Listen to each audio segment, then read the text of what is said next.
शिव शब्द का अर्थ है कल्याण। मनुष्य जाति का कैसे कल्याण हो सके, ऐसी कल्याणकारी बातें शिव महापुराण ग्रंथ के अंदर हैं। शिव की लौकिक लीला तो थोड़ी सी है, बस शिव सती की सुंदर लीला, शिव पार्वती की सुंदर लीला हो गई पूर्ण। इसलिए शिव महापुराण एक आध्यात्मिकता से भरा हुआ ग्रंथ है, पूजा विधि विधान से भरा हुआ ग्रंथ शिव महापुराण ग्रंथ गहराई से भरा हुआ ग्रंथ है।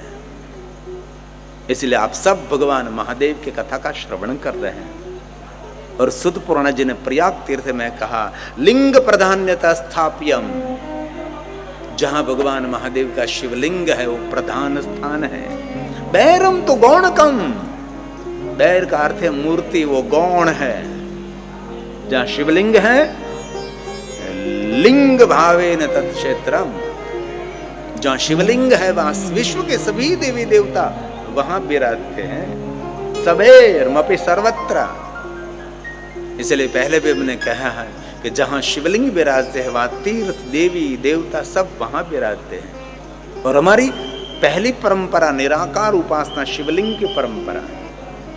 इतिहासकारों ने भी जाहिर कर दिया है कि इस भारत देश के अंदर पहले भारत नहीं था, पहले महाभारत था। बहुत बड़ा विस्तार हमारा था, धीरे धीरे धीरे टूटता गया, धीरे धीरे भारत खंडित होता गया।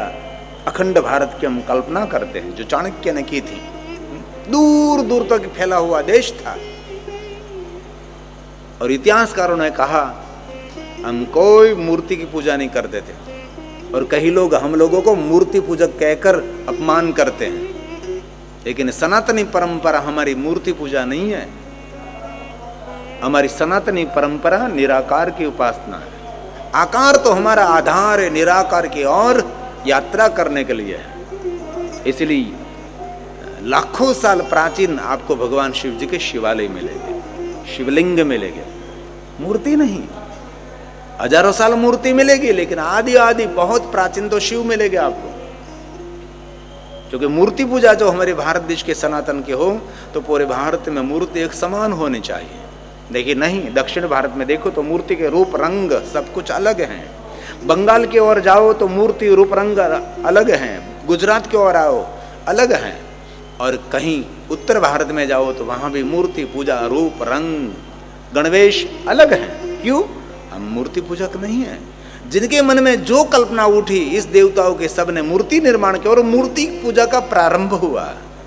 और मूर्ति पूजा के बाद एक अवतार परंपरा हमने स्वीकार ली, अवतारों की हमने पूजा की, अवतारों को हमने भगवान मान लिया और मानना भी चाहिए। और एक अवतार के नाम पर बहुत सारी विचारधारा प्रकट हुई जिनको विचारक कहते हैं, और बाद में उसको आचार्य कहे गए, उसके नाम से संप्रदाय